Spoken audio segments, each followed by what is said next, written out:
पाकिस्तान ने यह क्लेम किया कि उसने अपने JF-17 से हमारे S-400 व ब्रह्मोस मिसाइल बेस को नुकसान पहुंचाया, जो कि बिल्कुल गलत है।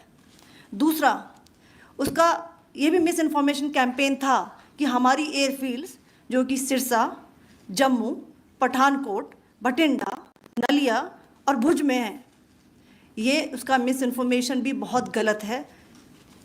तीसरा, पाकिस्तान के मिस इन्फॉर्मेशन कैंपेन के मुताबिक हमारे एम्यूनिशन डम्प्स जो चंडीगढ़ और बियास में हैं उसका डैमेज हुआ, यह भी बिल्कुल गलत है।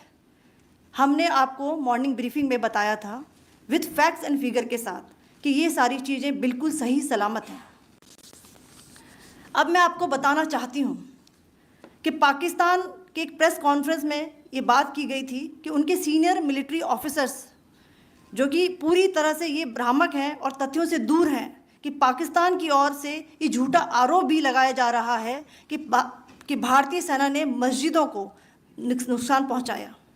मैं इससे बिल्कुल स्पष्ट करना चाहती हूं कि India is a secular nation और हमारी सेना भारत के कॉन्स्टिट्यूशनल वैल्यूज़ की एक बहुत प्यारी झलक है।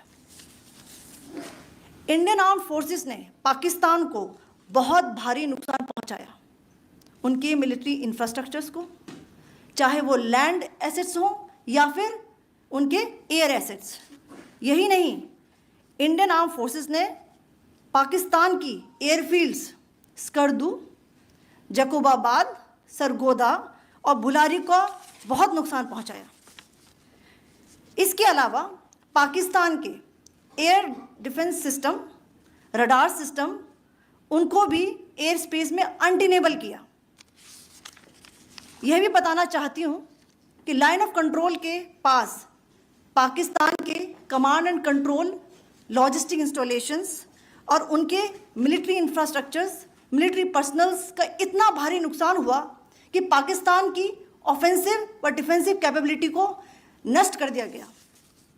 अंत में मैं फिर से ये बात दोहराना चाहूँगी, इंडियन आर्म फोर्सेस पूरी तरह से तैयार है, सतर्क है और भारत की संप्रभुता और अखंडता की रक्षा के लिए पूरी तरह से कमिटेड है। धन्यवाद।